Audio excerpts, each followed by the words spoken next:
जिस समय अंतिम समय होता है जीव का,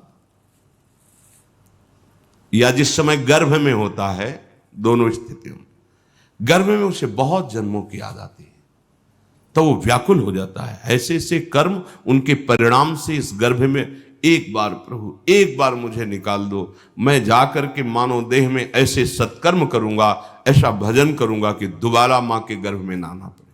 जब अंतिम समय होता है तो जितने इस जन्म में दुष्कर्म या सत्कर्म के सब सामने घेर लेते हैं, बहुत जन्मों के कर्म संस्कार छा जाते हैं, और जो उसको योनि मिलनी होती है वही चित्त अटक जाता है। आगे बहुत सावधान, बहुत सावधान।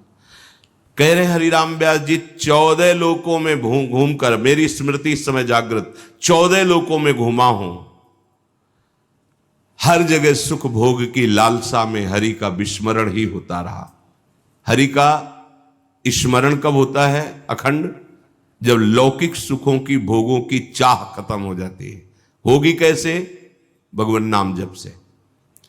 हरि का विस्मरण कब होता है? जब किसी भी भोग में महत्व करके भोग रहे होगे, उस समय हरि, और अगर हरि स्मरण है तो उसमें सुख नहीं मिल सकता, क्योंकि सत्य प्रकाश तुम्हारे साथ है।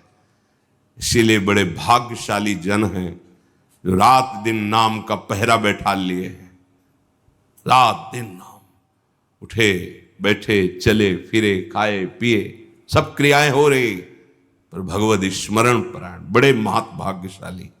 ये जो लोग कहते हैं ना, अरे नाम में रुचि नहीं हो रही, नाम चल नहीं रहा, भाई सिद्ध तो नहीं हो गए ना। रुचि तो भोगों में है, अब नाम अरुचि पैदा करेगा भोगों में, फिर नाम में जब रुचि आएगी तो नामी का रूप झलकेगा। धैर्य पूर्वक जपिए।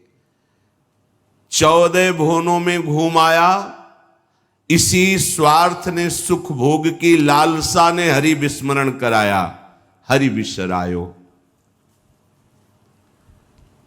करोड़ों ऐसे अपराध किए जन्म जन्मांतरों में, जिन्हें ब्रह्म हत्या कहते हैं,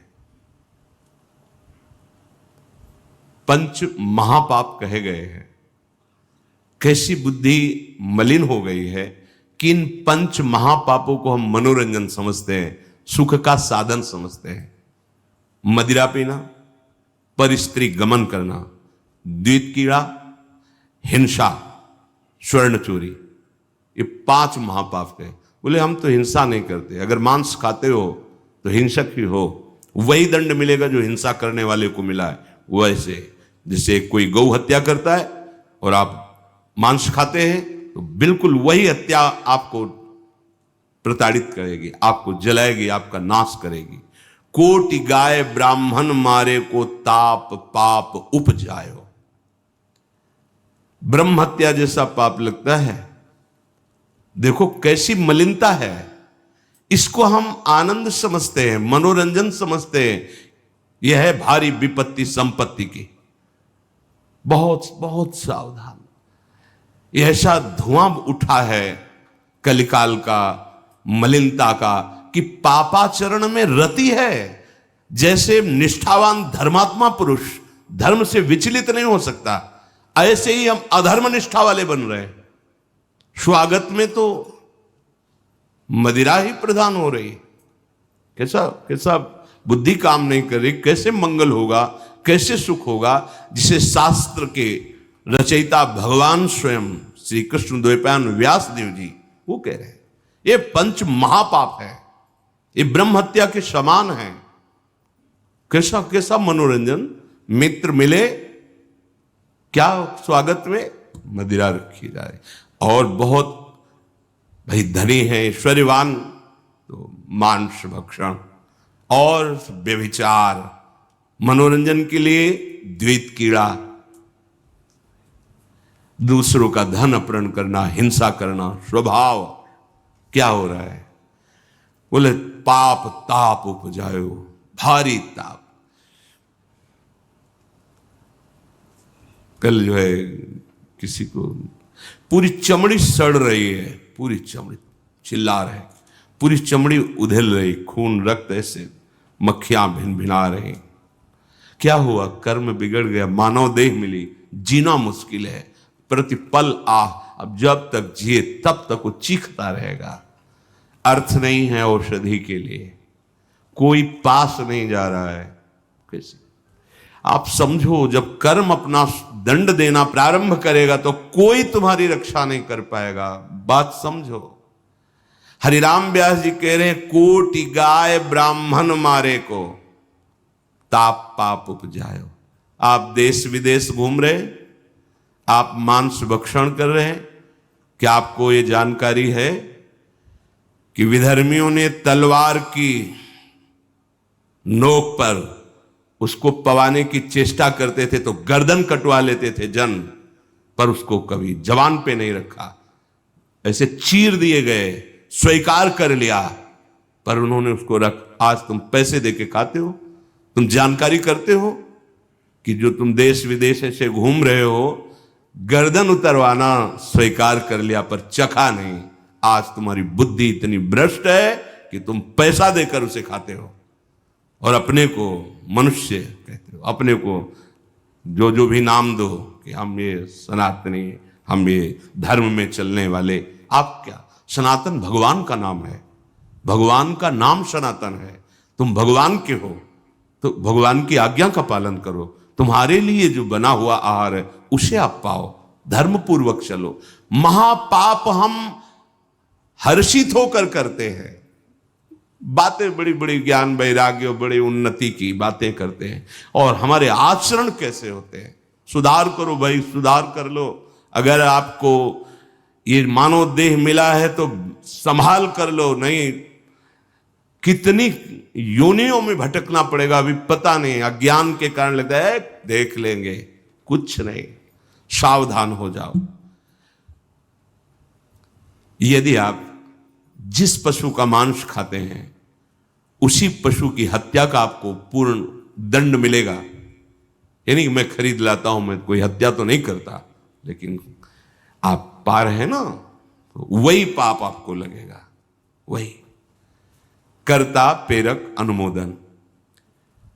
आगे कह रहे, कभी नीच प्रवृत्ति धारण करके, नीच योनि में जन्म लेकर के नाना प्रकार की चोरी कपट छल, बस कैसे पेट भरे। कभी बहुत विद्वान होकर के विद्या के अभिमान में तर्क विवाद करते, प्रकांड पंडित थे।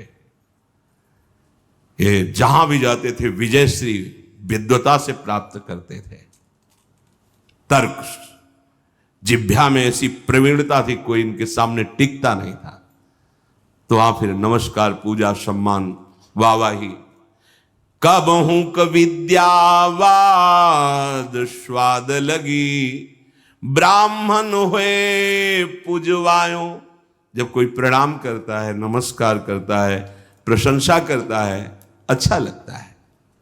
वो अच्छा लगना देह भाव को पुष्ट करके भगवत विस्मृति के गर्त में गिरा देगा। कभी तो इतनी गरीबी देखी है, कभी किसी योनि में ये देखा कि राजा बन गया, छत्र चौर बड़ा वैभव, लेकिन उधर गरीबी में भूख से व्याकुल होकर भगवत स्मृति रहित जीवन गया। कभी इतना वैभव कि उसके अभिमान में प्रभु को भूलकर भटकता रहा। ये ऐसी माया है कि जो जहां है उसी में आसक्त है। महाभारत में प्रसंग आता है, भगवान व्यास देव जी जा रहे थे तो एक नाली का कीड़ा निकलकर बड़ी तीव्र गति से मार्ग को लांघ रहा था। वह भाई, इतनी रफ्तार से आप जा रहे हो, क्यों, क्या पीड़ा है तुम्हें? वो बोले, उस साइड की नाली में मुझे जाना है और भयभीत हूं। क्यों भयभीत? तुम्हें गाड़ी की आवाज नहीं सुनाई दे रही? बैलगाड़ी आ रही, वो हमारे ऊपर चढ़ेगी तो मैं मर जाऊंगा। भगवान व्यासदेव जी सर्वभाषाओं का ज्ञान रखने वाले, उन्होंने कहा तुम्हें इस कीड़े शरीर से इतना प्यार है? अरे ये शरीर नष्ट होगा तो दूसरा शरीर मिल जाएगा। बोले आपको जो व्यास शरीर प्रिय है ना, ये उतना ही हमें ये कीड़े का शरीर प्रिय है। भगवान व्यासदेव जी ने कहा, बड़ी भगवान की विचित्र माया है, अब हम तुम्हारा परम कल्याण करेंगे, तुम एक बार मेरे कहने से रुक जाओ। वैभव कि उसके अभिमान में प्रभु को भूलकर भटकता रहा। ये ऐसी माया है कि जो जहां है उसी में आसक्त है। महाभारत में प्रसंग आता है, भगवान व्यास देव जी जा रहे थे तो एक नाली का कीड़ा निकलकर बड़ी तीव्र गति से मार्ग को लांघ रहा था। वह भाई इतनी रफ्तार से आप जा रहे हो, क्यों, क्या पीड़ा है तुम्हें? वो बोले उस साइड की नाली में मुझे जाना है और भयभीत हूं। क्यों भयभीत? तुम्हें गाड़ी की आवाज नहीं सुनाई दे रही? बैलगाड़ी आ रही, वो हमारे ऊपर चढ़ेगी तो मैं मर जाऊंगा। भगवान व्यासदेव जी सर्व भाषाओं का ज्ञान रखने वाले, उन्होंने कहा तुम्हें इस कीड़े शरीर से इतना प्यार है? अरे ये शरीर नष्ट होगा तो दूसरा शरीर मिल जाएगा। बोले आपको जो व्यास शरीर प्रिय है ना, ये उतना ही हमें ये कीड़े का शरीर प्रिय है। भगवान व्यासदेव जी ने कहा बड़ी भगवान की विचित्र माया है, अब हम तुम्हारा परम कल्याण करेंगे।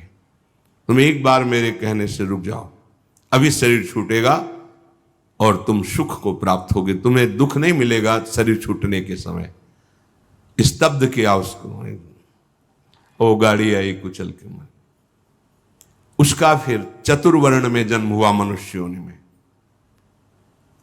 वो जब नवयुवक हुआ तो अपने इन्हीं सब कार्यों में जो चतुर्वर्ण के कार्य उसी में मगन गए भगवान व्यासदेव जी। बड़ा बड़ा प्रसंग है, मुझसे छोटा करके। भाई तुम कौन हो? अपना परिचय। मैं अमुक हूं। नहीं, तुम्हें याद है? अब स्मृति जागृत हुई, हाँ मैं वही कीड़ा हूं जो आपसे। तो देखो तुम फंस गए ना फिर यहां, जैसे तुम्हें कीड़े का शरीर प्रिय था ऐसे तुम ये इस शरीर में। नहीं, इसको भी छोड़ो। भगवान व्यासदेव जी ने वो शरीर छुड़वाया। क्रम से वो प्रथम वर्ण में जब उस ऐसे राजा बना, तृतीय वर्ण, ओ चंवर डुलाए। तुम्हें याद है हर वर्ण में उसका जन्म हुआ क्रम से। तुम्हें याद है? हाँ मैं चक्रवर्ती राजा हूं, मेरा है वैभव, मुझे स्मृति। नहीं, तब पूर्व, हाँ मैं नाली कीड़ा था, मैं ये समझो। भगवत स्मृति धारण करो, इस पे राग मत करो। वहां त्याग करा है। जब प्रथम वर्ण में जन्मा, वो अपने कार्य में विद्वान होकर ऐसे उपरोहिता। फिर भगवान व्यासदेव, तुम्हें याद है? शास्त्र याद है? ये सब नहीं, पूर्व स्मृति याद है? पूरी याद कर। हाँ भगवान, अब एकांत वन सेवन कर और मैं जो ब्रह्म विद्या का उपदेश कर रहा हूं उसको धारण कर, तो परम पद को प्राप्त होगा। उसमें दिखाया कि जिस शरीर में जीव जाता है उसी को ऐसा मानता है ये मेरा है, और मानो पहली बार मैं इस सृष्टि में आया हूं, सब भूल जाता है और जो उसके सामने परिवार भोग उसी में आसक्त होकर उसी का चिंतन करके, ये बहुत काल से चल रहा है। जब भगवत प्रताप से स्मृति जागृत हुई तो कह रहे हरिराम व्यास जी कि कभी मैं नीच वर्ण में जन्मा तो नाना प्रकार के नीच कर्म करता रहा, कभी उच्च वर्ण में जन्मा तो बस यही वाद विवाद और तर्क प्रणाम नमस्कार, इसमें पूरा जीवन विस्मरण कर दिया हरि का। कभी मैं बहुत गरीब हुआ तो घर घर पेट पालने के लिए उनकी जूठन खाई, कभी सिंहासन पर बैठकर राजा हुआ, छत्र चंवर डुल रहे, भूल गया ऐश्वर्य में प्रभु को। कबहू का कंचन कामिनी लगी, रन दूल्हा बिरद बुलायो, कबहू क विषयी विषयन कारण, घर तज मूड मुड़ायो। ऐसे नाना धर्म कर्म करी, जन्म जन्म डहकायो, अब कै रसिक अनन्य निव्यास ही राधा रमण दिखायो। कभी कंचन में आसक्त, कभी कामी में आसक्त, बड़ी दुर्दशा हुई, हर जगह विनाश को प्राप्त होता रहा। कभी विषयों का संग करके विषय भोग को ही सुख समझा, कभी बहुत अपमानित हुआ, बहुत दुखित हुआ तो एक मार्ग दिखाई दिया कि ये सारी सुख सुविधाएं संत बनने में हैं। तो नारी मुई घर संपत्ति नासी और मूड मुड़ाए भय सन्यासी। तो बोले घर तज मूड मुड़ाए, लक्ष्य भगवत प्राप्ति नहीं है, धोखा, अपने साथ बहुत बड़ा धोखा, आडंबर, नाटक नहीं, दम्भ पाखंड का मार्ग नहीं, सत्य का मार्ग है। हमसे चूक हो जाए तो सुधारना है, लेकिन हमारा लक्ष्य है सत्य मार्ग। अगर लक्ष्य सत्य मार्ग नहीं और यह है कि बढ़िया खाने को मिलेगा, कपड़ा मिलेगा, प्रणाम नमस्कार भेंट, बहुत बुरी दशा है, बहुत बुरी दशा है। आप अपने धर्म से गए, गृहस्थ धर्म का आचरण त्याग कर दिया और व्यक्त धर्म को स्वीकार नहीं किया, तो ऐसे न वैसे रहे मजरेढ़ो पाछलियो जुभई निर्भाष। क्या हुआ? जीवन व्यर्थ चला गया, अपराध बन गए। अगर लक्ष्य भगवत प्राप्ति नहीं और वेश धारण किया तो पापाचरण निश्चित होगा, पाखंड निश्चित होगा, दंभ निश्चित होगा और उससे दुर्गति होती, सिर्फ दुर्गति, कहीं कोई गुंजाइश नहीं है। ये वेश ऐसे नहीं धारण करना चाहिए, ये देख करके आप चलो बाबा जी बन जाते हैं। अब तो कह रहे घर तज मूढ़ मुड़ायो, चलते बड़ी सुख सुविधा है, ठीक है, तुम बाहरी फिर मन और इंद्रियों का विलास, इसको रोक पाओगे? इसको सत्य वस्तु के आश्रय से रोका जाता है, सत्य चिंतन से रोका जाता है। भोग विलासिता पर लक्ष्य करके निकलोगे तो नष्ट हो जाओगे। ये मार्ग ऐसा नहीं है, खिलवाड़ नहीं है कि मेहनत नहीं करनी पड़ेगी। पेट भरने के लिए लोग 8 घंटा मेहनत करते हैं, चंद रुपए मिलते हैं, परिवार का पोषण करते हैं, अगर नाम जप करते हैं तो उनको वही गति मिलेगी जो एक योगी को प्राप्त होती है, जो एक भगवत मार्ग के पथिक को प्राप्त होती है। आपको बढ़िया बढ़िया भोजन, वस्त्र, सुविधा सब मिल रही, किस लिए? कि आप निरंतर अपने इंद्रियों को शासन में रखकर भगवदानंद में डूबने के मार्ग में चल रहे हो। चलो निकलो, भगवान की माया ने सहयोग कर दिया, चलो निकलो। तुम्हें अब चिंता न खान पान की करनी, न वस्त्र की करनी, न व्यवहार की करनी, निकलो भगवत चिंतन करके। ये मार्ग है। अगर इसको आप प्रयोग में लेना चाहते हैं, इस वेश को अपनी वासनाओं के प्रयोग में, तो निश्चित जिस दिन विधान लागू होगा तुम्हारे कर्मों का तो भारी दंड मिलेगा, इसलिए सावधान।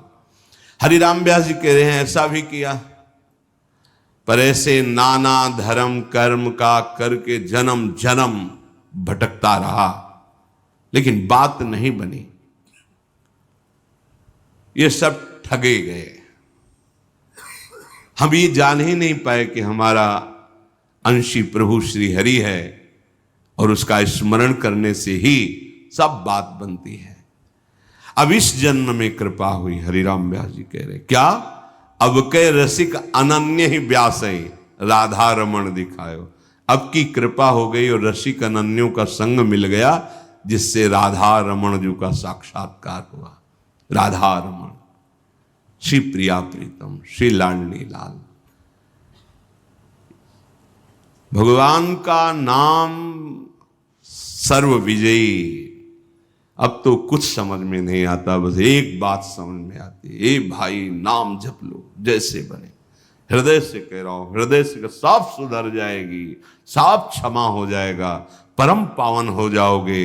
जितनी तुम्हारी इंद्रियों ने तुम्हें फंसाया है, इनको वैसे ही जलाकर पवित्र कर देगा ये नाम। बस आप इंद्रियों में तदात्म मत होइए कि बहुत जलन हो रही, बहुत, ये उनको हो रही जिन दुष्ट इंद्रियों ने मुझे बार बार अनेक जन्म से भटकाते हुए हरि से विमुख किया है, अब उनको दंड मिल रहा है। और होता क्या है, अज्ञान के कारण हम उनमें तदात्म हो जाते हैं और कहते बहुत जलन हो रही, तो हम फिर मनोरंजन में लग जाते हैं। मैं एकम विकर्म, मैं ऐसा धर्मियों कि सब धर्म ने मेरा त्याग कर दिया है, एक भी पापाचरण में त्याग नहीं कर पाया हूं, ना श्री कृष्ण का नाम जप पा रहा हूं और ना श्री कृष्ण के दासों पर निर्दोष भाव कर पा रहा हूं। यद्यपि मैं ऐसा हूं, पर मैंने आपका आश्रय ले लिया वृंदावन धाम।